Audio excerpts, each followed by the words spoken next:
নমস্কাৰ, মই তানুচাই।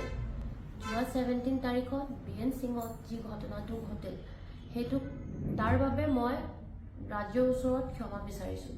কাজিয়া হোৱা সময়ত যি শব্দ মোৰ মুখৰ পৰা ওলাইছে মই এইটো লৈ বহুত দুখিত আৰু মই এইটো শব্দটো কোনো অসমীয়া মানুহ জাতি দল সংগঠন উদ্দেশ্য কৰি কোৱা নাই। এটা পৰিস্থিতিত পৰি পিনি মই ভয়ত এইবোৰ কৈ পালোঁ। মই ইমান পেনিক চিটুৱেশ্যনত আহি গৈছিলোঁ।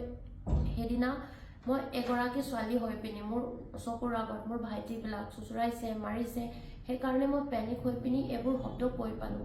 কিন্তু মই এইটো অসমৰ কাৰণে বা অসমীয়া জাতিৰ কাৰণে এইটো কেতিয়াও ক'ব নোৱাৰোঁ, বিকজ মই নিজে এটা অসমীয়া ছোৱালী। কিন্তু এইটো শব্দ কাৰো কাৰণে মোক প্ৰকাশ কৰিব নালাগিছিলে, সেইটো কাৰণে মই নিজৰ পৰা দুখ প্ৰকাশ কৰিছোঁ। বাছ মই আপোনাক এইটোৱে ৰিকুৱেষ্ট কৰি আছোঁ, মোক নিজৰ ছোৱালী ভাবি পিনি ক্ষমা কৰিব। নমস্কাৰ, মই তানুচাই। যোৱা 17 তাৰিখত BN সিঙত যি ঘটনাটো ঘটিল সেইটো তাৰ বাবে মই ৰাজ্যৰ ওচৰত ক্ষমা বিচাৰিছোঁ।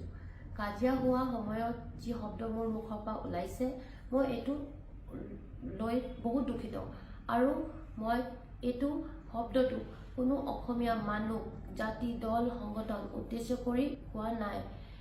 এটা পৰিস্থিতিত পৰি পিনি মই ভয়ত এইবোৰ কৈ পালোঁ।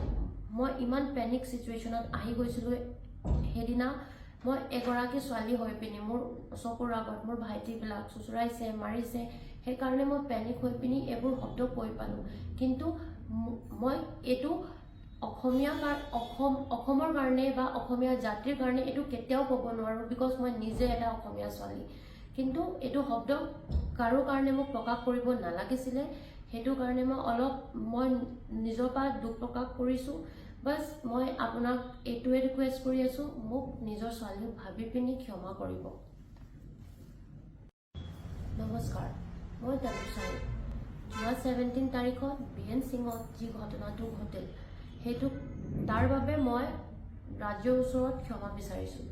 কাজিয়া হোৱা সময়ত যি শব্দ মোৰ মুখৰ পৰা ওলাইছে মই এইটো লৈ বহুত দুখিত আৰু মই এইটো শব্দটো কোনো অসমীয়া মানুহ জাতি দল সংগঠন উদ্দেশ্য কৰি কোৱা নাই। এটা পৰিস্থিতিত পৰি পিনি মই ভয়ত এইবোৰ কৈ পালোঁ। মই ইমান পেনিক চিটুৱেশ্যনত আহি গৈছিলোঁ। সেইদিনা মই এগৰাকী ছোৱালী হৈ পিনি মোৰ চকুৰ আগত মোৰ ভাইটিবিলাক চুচুৰাইছে মাৰিছে, সেইকাৰণে মই পেনিক হৈ পিনি এইবোৰ শব্দ কৈ পালোঁ।